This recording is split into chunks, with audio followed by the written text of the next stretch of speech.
യുവവാണി.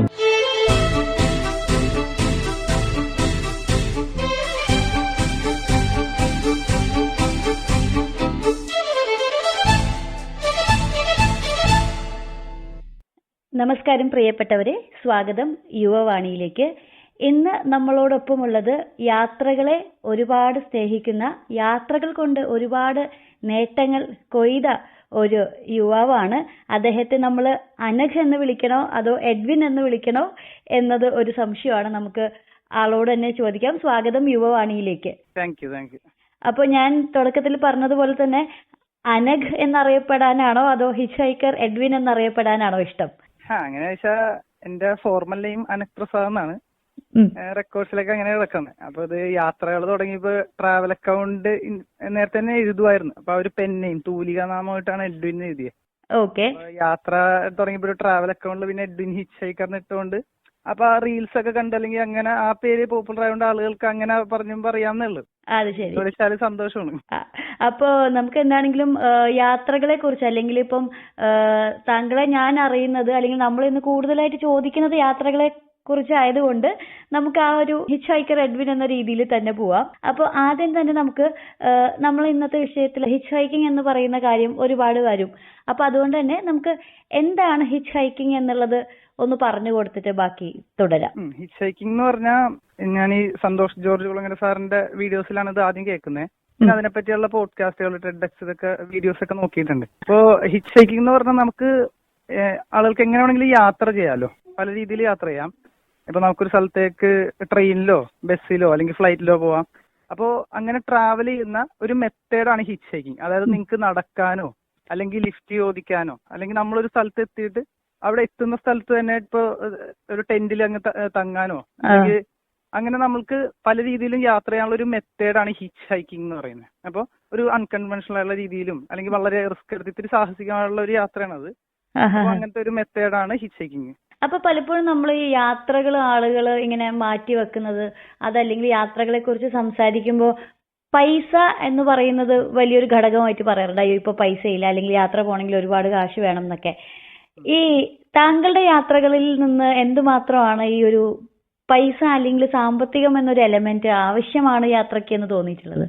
അതായത് മെയിനായിട്ട് ഈ ഹിച്ച് ഹൈക്കിംഗ് എന്ന് പറഞ്ഞുള്ള ഒരു ഓപ്ഷൻ എടുക്കാൻ തന്നെ കാര്യം അതാണ് ഒന്നാമത്. അതായത് എനിക്കതാണ് എല്ലാവർക്കും ഒരു മെയിൻ ആയിട്ടൊരു തടസ്സമായിട്ട് പൈസ എന്നുള്ളതൊരു വസ്തുതയാണ്. യാത്ര ചെയ്യാൻ പൈസ വേണമെന്നുള്ളത് യാഥാർത്ഥ്യമാണ്. അപ്പോഴാണ് ഞാൻ നോക്കുമ്പോൾ ഇങ്ങനെ ഒരു മെത്തേഡ് ഉണ്ട്. അതായത് നിങ്ങൾക്ക് പൈസ തീരെ ഇല്ലാതെയും അല്ലെങ്കിൽ തീരെ ഇല്ലാതെ എന്ന് പറഞ്ഞാൽ അത് വേറൊരു കഷ്ടപ്പാടാണ്. എന്നാലും വളരെ ചെലവ് ചുരുക്കി യാത്ര ചെയ്യാൻ ഇങ്ങനെ ഒരു മെത്തേഡ് ഉണ്ട്. അതായത് നമ്മളെപ്പോഴും ആ ഒരു ഇപ്പൊ യാത്ര ചെയ്യുമ്പോഴുള്ള ബഡ്ജറ്റ് ഇതുപോലെ വണ്ടിക്കൂലി അല്ലെങ്കിൽ താമസത്തിനൊക്കെയാണ് മെയിൻ ആയിട്ട് പൈസ പോകുന്നത്. അപ്പൊ നിങ്ങൾക്ക് അപ്പൊ നോക്കുമ്പോ ഒരു എത്തുന്ന സ്ഥലത്ത് നമുക്ക് ആ ഒരു കംഫർട്ട് സോൺ ബ്രേക്ക് ചെയ്തിട്ട് ഇപ്പൊ ഒരു ടെന്റില് രാത്രി അവിടെ ക്യാമ്പ് ചെയ്യാൻ അങ്ങനെ ഒരു മനസ്ഥിതി ഉണ്ടെങ്കിൽ, അല്ലെങ്കിൽ ഒരു ലിഫ്റ്റ് ചോദിച്ചോ നടക്കാനോ, അപ്പൊ നോക്കുമ്പോ അങ്ങനെ പൈസ അപ്പോ വലിയ രീതിയിൽ ബഡ്ജറ്റ് കുറയും.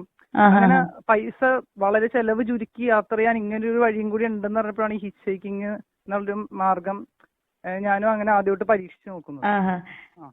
അപ്പൊ നമുക്ക് എഡ്വിൻ നടത്തിയ ഹിച്ച് ഹൈക്കിംഗ് യാത്രയെ പറ്റിയിട്ട് ഒന്ന് പറയാവോ? ഞാൻ ചെറുപ്പം മുതലേ ഇങ്ങനെ യാത്രകൾ ഇതൊക്കെ ഇഷ്ടമായിരുന്നു. അത് യാത്രേനേക്കാൾ ഉപരി അത് ഇപ്പൊ നമ്മള് ജീവിക്കുന്ന സ്ഥലത്താണെങ്കിലും ഈ ചുറ്റുവട്ടത്തുള്ള സ്ഥലങ്ങളൊക്കെ ഇങ്ങനെ എക്സ്പ്ലോർ ചെയ്ത് പോകാൻ ഭയങ്കര ഇഷ്ടമായിരുന്നു. അങ്ങനെ ഇപ്പൊ ഞാൻ ഇവിടെ എറണാകുളത്ത് നെട്ടൂരാണ്. അതായത് തറവാട് കൊച്ചിയിലായിരുന്നു. 2007 മുതൽ നെട്ടൂരേക്ക് വരുമ്പോ ഇവിടെ അന്ന് ഇങ്ങനെ ഇപ്പൊ ഭയങ്കരമായിട്ട് ഡെവലപ്ഡ് ആയിട്ടുള്ള സ്ഥലമാണ്. ഒരു എറണാകുളത്തിനോട് അടുത്ത് തന്നെയുള്ള ഒരു സ്ഥലമാണല്ലോ, ഭയങ്കര ഇതുണ്ട്. പക്ഷെ ഞങ്ങൾ വന്ന സമയത്ത് ഭയങ്കര ഗ്രാമപ്രദേശങ്ങളാണ്. ചെറുപ്പത്തിലെല്ലാ ഇങ്ങനെ ഓരോ കണ്ടൽക്കാടുകൾ, കാവുകള്, ഇങ്ങനെയുള്ള, അതായത് എനിക്കിത് ഭയങ്കര അത്ഭുതമായിരുന്നു. ഇങ്ങനെയുള്ള സ്ഥലങ്ങളിലേട്ടൊക്കെ ഇങ്ങനെ ചുമ്മാ സൈക്കിൾ ഓട്ടി അല്ലെങ്കിൽ ഇങ്ങനെ എല്ലായിടത്തേക്കും ഇങ്ങനെ പോവായിരുന്നു. അതിന്റെ വീട്ടിലെത്തുന്ന ഒരു സമയം അപ്പൊ ഇങ്ങനെ ആ ഒരു വാൻഡർ ചെയ്യാൻ, അതായത് ഇങ്ങനെ അടുത്ത സ്ഥലത്ത് എന്താ ഉള്ളത് എന്നുള്ള ഒരു ക്യൂരിയോസിറ്റി ഉണ്ടായി, പുതിയ സ്ഥലങ്ങൾ കണ്ടുപിടിക്കാന്നുള്ളത്. അപ്പൊ അങ്ങനെയാണ് ഞാൻ, അതായത് അപ്പൊ അങ്ങനെ ചെറിയ ചെറിയ യാത്രകളൊക്കെ ആദ്യം മുതൽ ചെയ്യുമായിരുന്നു. പിന്നെ ഈ ഹിച്ച് ഹൈക്കിങ്ങിന്റെ കാര്യത്തിലേക്ക് വന്ന അതിനെപ്പറ്റിയൊക്കെ അറിഞ്ഞതിന് ശേഷം കോവിഡിന് തൊട്ട് മുമ്പ് 2019 ആദ്യമായിട്ട് ഹിച്ച് ഹൈക്കിങ് പരീക്ഷിച്ച് നോക്കണം. അതായത് ഒരു സൗത്ത് ഇന്ത്യൻ യാത്ര നടത്തിയായിരുന്നു. അപ്പൊ അന്ന് ഇവിടെ എറണാകുളത്ത് നിന്ന് വാഗമൺ, മധുര, ധനുഷ്കോടി, ശ്രീലങ്ക അതിർത്തി, രാമേശ്വരം, ഇങ്ങനെ കന്യാകുമാരി, തിരുവനന്തപുരം, ഇങ്ങനെ ആ ഒരു സൗത്ത് ഇന്ത്യ ഇങ്ങനെ 5 ദിവസം കൊണ്ട് ആ ഒരു ചെറിയ 5 ദിവസം കൊണ്ട് ഇങ്ങനെ കറങ്ങി വന്നു. ഓ അപ്പൊ അന്ന് നോക്കുമ്പോ എന്റെ കയ്യിൽ നോക്കുമ്പോ ആകെ 2000-ന്റെ ഒറ്റ നോട്ടേ ഉണ്ടായുള്ളൂ, ആ 2000-ന്റെ പിങ്ക് നോട്ടെ. അപ്പൊ 5 ദിവസം കൊടുത്തു. അപ്പൊ യാത്ര കഴിഞ്ഞ് ഇങ്ങനെ തിരിച്ചു വന്നപ്പോ അന്ന് ഇതുപോലെ ലിഫ്റ്റ് ചോദിച്ചു പോയി, ടെന്റിൽ താമസിച്ചു. ആദ്യം വാഗമൺ വരെ ബസ്സിന് പോയി.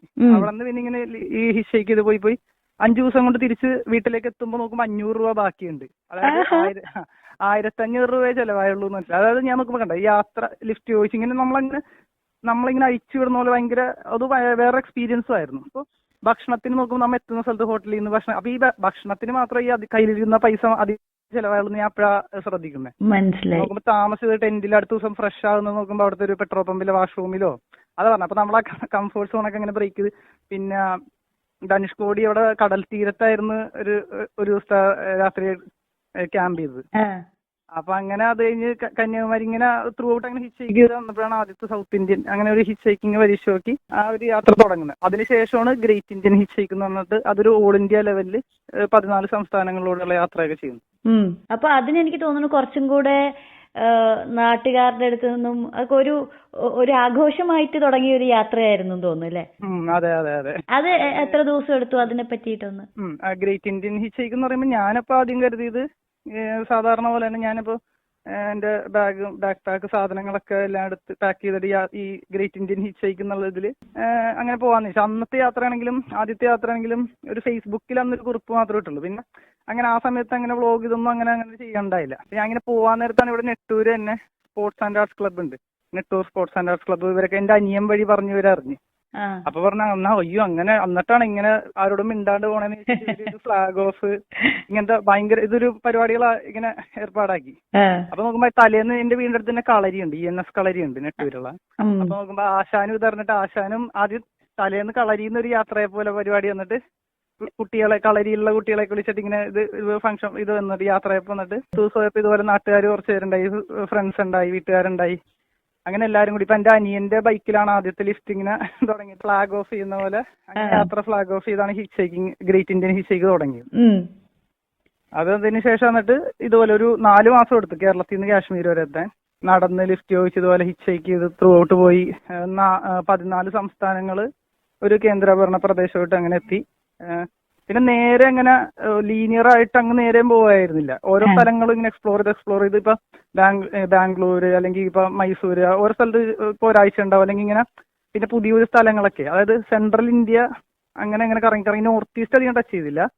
ഇവിടെ നിന്ന് ഇങ്ങനെ കേരള, തമിഴ്നാട്, കർണാടക, പിന്നെ അതുപോലെ മഹാരാഷ്ട്ര, മധ്യപ്രദേശ്, രാജസ്ഥാൻ, ഗുജറാത്ത് ജസ്റ്റ് ഒന്ന് ടച്ച് ചെയ്തിട്ട് അങ്ങനെ ഹരിയാന, പഞ്ചാബ്, അങ്ങനെ ഉത്തരാഖണ്ഡ്. നമ്മള് മാപ്പിൽ മാത്രമേ ഇത്ര സ്ഥലം ഒരുമിച്ച് കണ്ടിട്ടുള്ളൂ. അതിങ്ങനെ ഇങ്ങനെ എക്സ്പ്ലോർ ചെയ്താ പോയെ. മനസ്സിലായി. അങ്ങനെ അതിന്റെ ഇപ്പൊ ഒരു കാര്യം ചോദിച്ചിട്ട്, ഇപ്പൊ പറഞ്ഞു എപ്പോഴും ഇങ്ങനെ പുതിയ സ്ഥലങ്ങൾ കാണാനുള്ള ഒരു ക്യൂരിയോസിറ്റി കുഞ്ഞുനാൾ മുതലേ ഉണ്ടായിരുന്നു എന്ന് പറഞ്ഞു. അതല്ലാണ്ട് ഇപ്പൊ ഒരു യാത്ര പോവുക എന്ന് പറയുമ്പോൾ, അതായത് ഇപ്പൊ ഒരു മിനിമം ദൂരമുള്ളൊരു യാത്ര, അതിനോടൊക്കെ ഉള്ള ഒരു ഇഷ്ടം തുടങ്ങിയത് ഏത് പ്രായത്തിലായിരുന്നു? അതല്ലെങ്കിൽ ഏതെങ്കിലും ഒരു പെർട്ടിക്കുലർ യാത്ര മനസ്സിന് ഭയങ്കര ഇഷ്ടപ്പെട്ടത് കൊണ്ടാണോ? ഒരു ശരാശരി സാധാരണ മനുഷ്യനൊരു 70-80 വർഷമൊക്കെയല്ലേ ജീവിക്കുള്ളൂ. അപ്പൊ ജീവിക്കുന്ന ഈ സമയത്ത് ഭൂരിപക്ഷ ആളുകൾ ഇപ്പൊ നമ്മുടെ ചുറ്റുപാടും ഇപ്പൊ യാത്ര ചില ആൾക്കാർ പറയും പൈസ ഇല്ലാത്തതുകൊണ്ട് യാത്ര ചെയ്യാൻ പറ്റില്ല, ഇങ്ങനെ പറ്റൂ അങ്ങനെ പറയുമെങ്കിലും ഒത്തിരി റിച്ച് ആയിട്ടുള്ള ആൾക്കാരില്ലേ, അങ്ങനെ ഇപ്പൊ സന്തോഷ് സാറും പറഞ്ഞിട്ടുണ്ട് ഒത്തിരി പൈസ ഉള്ളവർ പോലും ഇതൊന്നും ഇങ്ങനെയൊന്നും ഇത്രയും അവരും അവരുടേതായ ആ ഒരു സർക്കിൾ, അതായത് നമ്മൾക്ക് മനുഷ്യന് അത്യാവശ്യം ഒരു 70-80 വർഷം ആയുസുള്ളതിൽ മിക്കവരും അവരുടെ ആ ചുറ്റുവട്ടത്ത് തന്നെയാണ്. അപ്പൊ നമുക്ക് ഇത്ര വിശാലമായിട്ട് നമ്മളറിയാത്ത ഒത്തിരി ഭൂപ്രകൃതികള്, അങ്ങനത്തെ സംസ്കാരങ്ങൾ, അങ്ങനത്തെ മനുഷ്യര്, അത് അപ്പൊ നമ്മള് ഇത്ര വലുതാണ് ഈ ലോകം എന്നുള്ള സാധനം ഉണ്ടായി. അപ്പൊ നമ്മളിത് അറിയാണ്ട് പോകരുത് എന്നുള്ളൊരു സാധനം ഭയങ്കരമായിട്ട് ഉണ്ടായി. ഞാൻ നോക്കുമ്പോ ശരിയാ, നമ്മള് ചെറുപ്പം മുതലേ കണ്ടിട്ട് ഈ സിനിമകളിലൊക്കെ കാണുമ്പോ മരുഭൂമി, അത് ഇന്ത്യയിൽ. അപ്പൊ നമുക്കിതൊക്കെ ഒന്ന് മനസ്സ് വെച്ചാൽ പോയി കാണാവുന്ന സ്ഥലമുള്ളൂ. അല്ലെങ്കിൽ നമ്മളിപ്പോ കേരളത്തിലാണെങ്കിലും കിഴക്കോട്ട് ഒരു 100 കിലോമീറ്റർ പോയാൽ വേറൊരു തണുപ്പുള്ള മറ്റേ മൂന്നാറെത്തുന്ന തേയിലത്തോട്ടം കാണാം. അല്ലെങ്കിൽ അവിടെയുള്ളവര് ഒന്ന് പടിഞ്ഞാറോട്ട് പോയാൽ കടൽ തീരത്തേക്ക് പോവാം. അപ്പൊ ഇതൊന്നും ഇത്ര അടുത്തുണ്ടായിട്ട് പോലും എക്സ്പ്ലോർ ചെയ്യാത്ത ആളുകളുണ്ടെന്ന് ഞാൻ കാണുന്നുണ്ട്. അപ്പൊ ഇത് എനിക്ക് ഞാൻ നോക്കുമ്പോ എനിക്ക് ചെറുപ്പം മുതൽ ഇങ്ങനെ യാത്ര ചെയ്യണ കഥകൾ ഇങ്ങനത്തെ ആളുകളെ കാണുമ്പോൾ എനിക്കും ഭയങ്കരമായിട്ട് ഉള്ളിൽ നമ്മൾ ഇങ്ങനെ യാത്ര ചെയ്യുമല്ലോ. അപ്പൊ ഇതൊരു ഈ ഒരു സാധനം ഇപ്പൊ ഞാൻ നോക്കുമ്പോ ഒരാൾ നോക്കുമ്പോ 100 രാജ്യങ്ങൾ കണ്ടു കഴിഞ്ഞു എന്നൊക്കെ പറയുമ്പോൾ നമുക്ക് ആ മിസ്സിങ് ഇത് ഭയങ്കരമായിട്ട് ആ ഒരു ത്വര വരുവായിരുന്നു, ആ ഒരു ക്രേവിങ്. അങ്ങനെ കഥകൾ ഭയങ്കരമായിട്ട് അല്ലെങ്കിൽ അങ്ങനെ പോയിട്ടുള്ള വ്യക്തികൾ ഭയങ്കരമായിട്ട് ഇൻഫ്ലുവൻസ് ചെയ്തിട്ടുണ്ടെന്ന് തോന്നുന്നു അല്ലേ? അതെ അതെ. സന്തോഷ് ജോർജ് കുളങ്ങര ആണ് ഒരു അതെ, ഒരു മെയിൻ ഇൻസ്പിറേഷൻ എന്ന് പറയാം. പിന്നെ മെയിൻ ആയിട്ട് സിനിമകള് എല്ലാം സ്വാധീനിച്ചിട്ടുണ്ട്. ഇപ്പൊ പലപ്പോഴും ട്രിപ്പുകളുടെ കാര്യത്തിൽ നമ്മള് ഇൻസ്റ്റയിലൊക്കെ തമാശ രൂപേണ പറഞ്ഞു കണ്ടിട്ടുള്ള ഒരു കാര്യമാണ്, പ്ലാൻ ചെയ്തിട്ടുള്ള ട്രിപ്പുകൾ പലപ്പോഴും നടക്കാറില്ല. അൺപ്ലാൻഡ് ആയിട്ട് ചിലപ്പോൾ പെട്ടെന്ന് ഓക്കെ വാ നമുക്ക് നാളെ രാവിലെ മൂന്നാർ പോവാം എന്ന് പറഞ്ഞിട്ട് എസ്പെഷ്യലി ആൺകുട്ടികളുടെ കാര്യത്തിൽ അങ്ങനത്തെ ട്രിപ്പുകളാണ് നടക്കാറുള്ളത്. എഡ്വിനെ സംബന്ധിച്ചിടത്തോളം യാത്രകളൊക്കെ എങ്ങനെയായിരുന്നു മിക്കവാറും? പ്ലാൻഡ് ആയിട്ട് ഇപ്പൊ ഹിച്ച് ഹൈക്കിംഗ് മാത്രമല്ല പൊതുവെ അല്ലാണ്ട് ജീവിതത്തിൽ ഇതുവരെ ചെയ്ത യാത്രകളുടെ ഒരു പൊതു സ്വഭാവം എന്ന് പറയാൻ പറ്റുന്നത് എങ്ങനെയാണ്? രണ്ട് രീതിയിലുണ്ട്. ഞാൻ പൊതുവെ ഇങ്ങനെ ഇതുപോലെ ലോങ് ടേമിലെ പ്ലാനിങ് ഉണ്ട്. പക്ഷെ അതായത് ഇപ്പൊ യാത്ര എടുത്താലും പ്ലാനിങ് ഉണ്ടോ, ഈ ഹിച്ച് ഹൈക്കിങ്ങിന്റെ കാര്യം എടുത്താലും ഭയങ്കര ഒരു അഡ്വഞ്ചറസ് ആയിട്ടുള്ള ഒരു യാത്രാ രീതിയാണ്. ഒത്തിരി റിസ്ക്കും കാര്യങ്ങളൊക്കെ ഉണ്ടാവും. അപ്പോ എന്റെ മനസ്സിൽ നോക്കുമ്പോൾ യാത്ര തുടങ്ങുന്നതിന് ഇപ്പൊ താജ്മഹൽ അല്ലെങ്കിൽ എല്ലോറ കേവ്സ്, അജന്ത എല്ലോറ ഗുഹകള്, അപ്പൊ നമ്മൾ ഇതുപോലെ ഒരിക്കലും കാണാത്ത സ്ഥലങ്ങൾ കാണണം. അപ്പൊ ആ സ്ഥലങ്ങളിലേക്ക് പോകുമ്പോൾ യാത്രയിൽ ആ സ്ഥലങ്ങൾ എന്താണെങ്കിലും കാണണം എന്നുള്ളതുണ്ടായി. പക്ഷെ അതൊഴിച്ച വേറൊരു പ്ലാനും ഇല്ല. അതായത് നമ്മൾ ഇവിടെ നിന്ന് ഇപ്പൊ കണ്ട ആദ്യത്തെ ലിഫ്റ്റ് അനിയന്റെ ഫ്ലാഗ് ഓഫ് ചെയ്തിട്ട് അനിയൻ ലിഫ്റ്റ് വരുമ്പോ ഹൈവേയിൽ കൊണ്ടുവിടും. അവിടെ നിന്ന് പിന്നെ നമുക്ക് എന്താ നടക്കണം, അടുത്ത ആരാ ലിഫ്റ്റ് അല്ലെങ്കിൽ എന്താ സംഭവിക്കുന്നത് ഒന്നും അറിയില്ല. പക്ഷെ നമുക്ക് അടുത്ത സ്ഥലം ഇപ്പൊ വേണമെങ്കിൽ ഞാൻ ആദ്യത്തെ രാത്രി ഇവിടെ അതിരപ്പള്ളിയിലായിരുന്നു. ഇവിടെ നിന്ന് യാത്ര തുടങ്ങി ആദ്യത്തെ ഒരു ദിവസം കഴിയുമ്പോഴും അതിരപ്പള്ളി കഴിയണുള്ളൂ. അതായത് ഒരു ദിവസം അതിരപ്പള്ളി വെള്ളച്ചാട്ടം അതൊക്കെ കണ്ട് അവിടുത്തെ ഒരു സ്ഥലത്താണ് ക്യാമ്പ് ചെയ്തത്. അത് കഴിഞ്ഞിട്ട് രണ്ടാമത്തെ ദിവസമാണ് ഇപ്പൊ കേരളം കഴിയണുള്ളു. അപ്പൊ നമുക്ക് ഇന്ന് ചില സ്ഥലങ്ങൾ കാണണം എന്നുള്ളത്, അതായത് മനസ്സിൽ ഇപ്പൊ താജ്മഹൽ അവിടെ എത്തുമ്പോൾ കാണുന്നുണ്ട്. പക്ഷെ എന്നാ അടുത്ത നിമിഷം സംഭവിക്കുന്ന അറിയില്ല. അങ്ങനെ ഒരു സംഭവം, ഒരു പ്രത്യേക പ്ലാൻഡ് അൺപ്ലാൻഡ് എന്ന് പറഞ്ഞിട്ട് പറയാൻ പറ്റൂല അല്ലെ? ഒരു പ്രത്യേക തരം യാത്രയാണ്. അതെ, ഒരു ലോങ് ടേമിലെ പ്ലാൻ ഉണ്ട്, എന്നാ അടുത്തെന്ത് നടക്കുന്നുള്ള ഒരു പ്ലാനിങ് അതൊന്നുമില്ല. മനസ്സിലായി.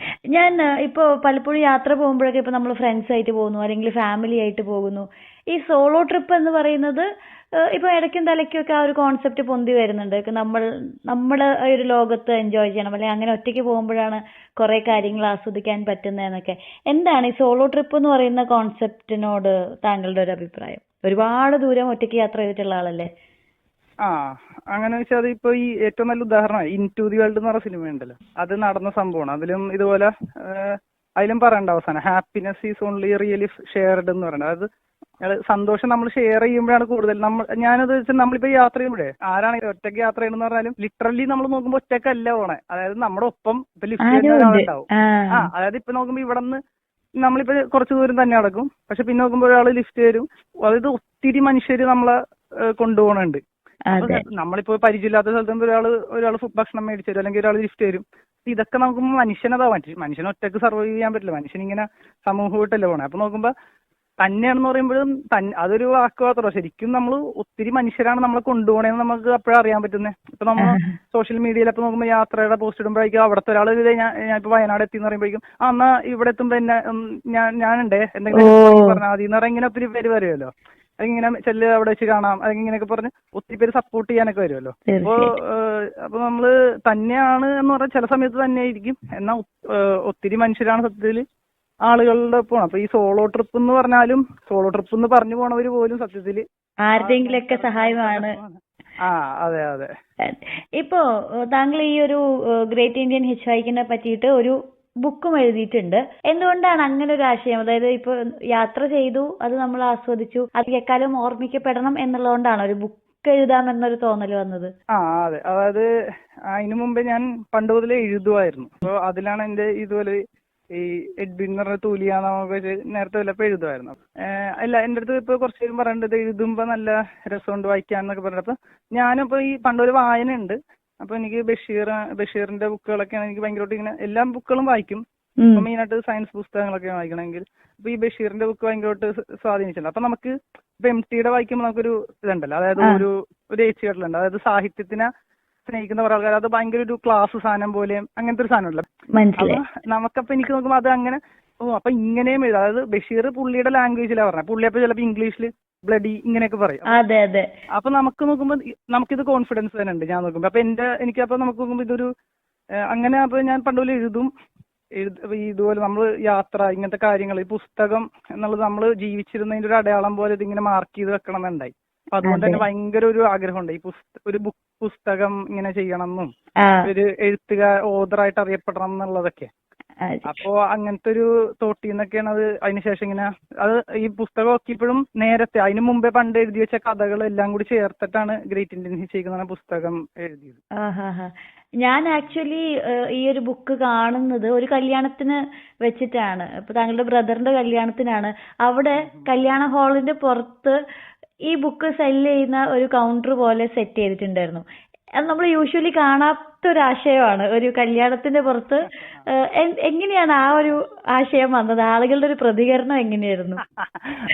അതെന്ന് വെച്ചാൽ ഇതുപോലെ കുറെ പേര് വായിക്കാത്ത ആൾക്കാർ പിന്നെ ഇടയ്ക്ക് ചോദിക്കും അത് എങ്ങനെ കിട്ടും, അല്ലെങ്കിൽ ഇതുപോലെ പലരും പല സിറ്റുവേഷനിലായിക്കോട്ടെ. ചിലർക്ക് തിരക്ക് കാരണം ഇപ്പൊ നമുക്ക് പരിചയമുള്ള ആൾക്കാരുണ്ടാവും. ഇപ്പൊ നോക്കുമ്പോൾ നമുക്ക് വളരെ അടുത്ത ആൾക്കാരാണെങ്കിൽ അവർക്ക് തിരക്കുകൾ കാരണം അവർക്ക് ചിലപ്പോൾ മേടിക്കാൻ പറ്റൂല. അല്ലെങ്കിൽ ചില പ്രായമുള്ള ആൾക്കാരാണെങ്കിൽ ഇപ്പൊ ചിലർക്ക് ഇങ്ങനെ ബുക്ക് ചെയ്യാൻ അറിയാത്തവരുണ്ടാവും. അപ്പൊ നോക്കുമ്പോ നമ്മൾ നോക്കുമ്പോ അനിയന്റെ കല്യാണമാണ്. അപ്പൊ ഈ വളരെ അടുപ്പുള്ള ഒത്തിരി എല്ലാവരും വരുന്ന അറിയാം. അപ്പൊ പിന്നെ എന്നാ പിന്നെ ഈ വായിക്കാത്ത ആൾക്കാര് അവര് മേടിച്ചോട്ടെ എന്നുള്ള ഇതില്, അല്ലെങ്കിൽ അവരെ കാണുമ്പോ അവര് ആവശ്യമുള്ളവർ എടുത്തോളൂല്ല. അതുകൊണ്ട് ഞാൻ ആ ടേബിളിൽ അതങ്ങനെ വെച്ചിട്ട് പോയി, ബുക്കുകൾ ഇങ്ങനെ നിർത്തി വെച്ചിട്ടേ. എങ്ങനെയുണ്ടായിരുന്നു അന്നത്തെ ഒരു റെസ്പോൺസ്? ഞാൻ വാങ്ങിച്ചു ഒരെണ്ണം, ഞാൻ വായിച്ചു. അങ്ങനെയാണ് നമ്മൾ യുവവാണി വരെ എത്തിയത്. അതല്ലാണ്ട് പൊതുവെ ഫാമിലിന്നോ അല്ലെങ്കിൽ പുറത്തുനിന്നുള്ളവരോ ഒരു അഭിപ്രായം എന്തായിരുന്നു? കോൺസെപ്റ്റിനെ പറ്റി ഇവിടെ മറ്റേ ഓണത്തിന്റെ ഇടയ്ക്ക് അനിയന്റെ കല്യാണത്തിന്റെ ഇടയിലാണ് ബുക്കിന്റെ അങ്ങനെ തമാശയായിട്ട് എന്നുവെച്ചാൽ എന്റെ പക്ഷെ എല്ലാരും നല്ല ഐഡിയ ആണെന്ന് പറഞ്ഞാൽ എല്ലാരും കൂടി അത് കസിൻസ് എല്ലാരും കൂടി ഇങ്ങനെ സപ്പോർട്ട് ചെയ്തേ. ഇപ്പൊ യാത്രകളോടുള്ള ഇഷ്ടം നമ്മൾ അറിഞ്ഞു, എഴുത്തിനോടുള്ള ഇഷ്ടം പറഞ്ഞു. അതുപോലെ തന്നെ സിനിമ എന്നുള്ളത് മനസ്സിൽ എവിടെയോ ഒരു മോഹമായിട്ട് കിടക്കുന്നുണ്ടോ? കാരണം പറഞ്ഞതിൽ ഒരുപാട് സിനിമ റെഫറൻസുകളും കാര്യങ്ങളും ഒക്കെ പറഞ്ഞു. അതെ, ഇപ്പൊ ഈ യാത്ര തുടങ്ങുന്നതിലും ഞാൻ +2 പഠിക്കുമ്പോഴാണ് നീലാകാശവും പിന്നെ കോളേജിലായപ്പോഴാണ് ചാർലി സിനിമയൊക്കെ ഇറങ്ങണം. ഈ ചാർലിയൊക്കെ ഭയങ്കരമായിട്ട് ഇൻഫ്ലുവൻസ് ചെയ്തിട്ടുണ്ട് കുറെ സിനിമകൾ ഇതുപോലെ into the world, motor cycle. അപ്പൊ ഞാൻ പിന്നെ ഈ കോളേജിൽ ഷോർട്ട് ഫിലിംസ് ഡയറക്ട് ചെയ്തിട്ടുണ്ട്. ഞാൻ ഇതുപോലെ കളരി പിന്നെ ഡാൻസ് ഇതുപോലെ dance reels short films direct ചെയ്തിട്ടുണ്ട്, അഭിനയിച്ചിട്ടുണ്ട്. പിന്നെ ഇപ്പൊ ഒരു സിനിമയിൽ അസിസ്റ്റന്റ് ഡയറക്ടറായിട്ട് വർക്ക് ചെയ്യുന്നു.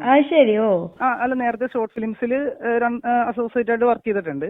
ഇതുപോലെ സിനിമയും ഇതുപോലെ നമ്മള് ചെറുപ്പം മുതൽ ഞാൻ ഒരു 5 സിനിമ 6 സിനിമ അങ്ങനെയൊക്കെ കാണുമായിരുന്നു. ഓഹോ, മറ്റേ സിനിമ ഇപ്പൊ നമുക്ക് ഇങ്ങനെ കൊളോക്കിയലായിട്ട് പറയുമ്പോ തലക്ക് പിടിച്ച ഒരാളാണ് സിനിമ. പക്ഷെ എപ്പോഴും ഇപ്പൊ നോക്കുമ്പോ ആ സിനിമ എന്റെ രക്തം അല്ലെങ്കിൽ സിനിമ പ്രാന്ത് അങ്ങനത്തെ സാധനം ഒന്നുമില്ല ഇപ്പൊ. പക്ഷെ എന്നുവെച്ചാൽ സിനിമയിലൂടെയും വളർന്ന എല്ലാം സ്വാധീനിച്ചിട്ടുണ്ടല്ലോ.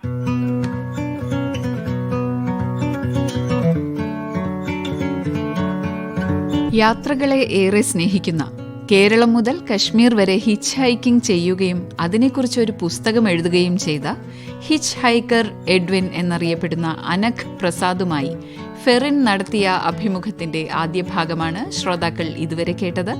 ഈ പരിപാടിയുടെ തുടർഭാഗം അടുത്ത യുവവാണിയിൽ. കൊച്ചി ആകാശവാണിയുടെ യുവവാണി പരിപാടിയിൽ വിവിധ പരിപാടികൾ അവതരിപ്പിക്കാൻ നിങ്ങൾക്ക് താല്പര്യമുണ്ടോ? 18-നും 35-നും ഇടയിൽ പ്രായമുള്ളവർക്കാണ് അവസരം. യൂത്ത് ക്ലബ്ബുകൾക്കും പങ്കെടുക്കാം. ഇതിനായി നിങ്ങളുടെ വിവരങ്ങൾ ഉൾപ്പെടുത്തി 94 47 56 22 12 എന്ന നമ്പറിലേക്ക് വാട്സപ്പ് സന്ദേശം അയക്കാം. സന്ദേശങ്ങൾ യുവവാണി എന്ന തലക്കെട്ടോടെ വേണം അയക്കാൻ. നമ്പർ ഒരിക്കൽ കൂടി പറയാം: 94 47 56 22 12 9475 62212. യുവവാണി എന്ന തലക്കെട്ട് കൊടുക്കാൻ മറക്കരുത്.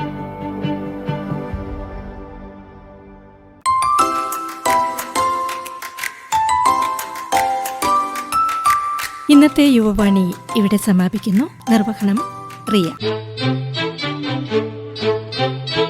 യുവവാണി സമാപിക്കുന്നു.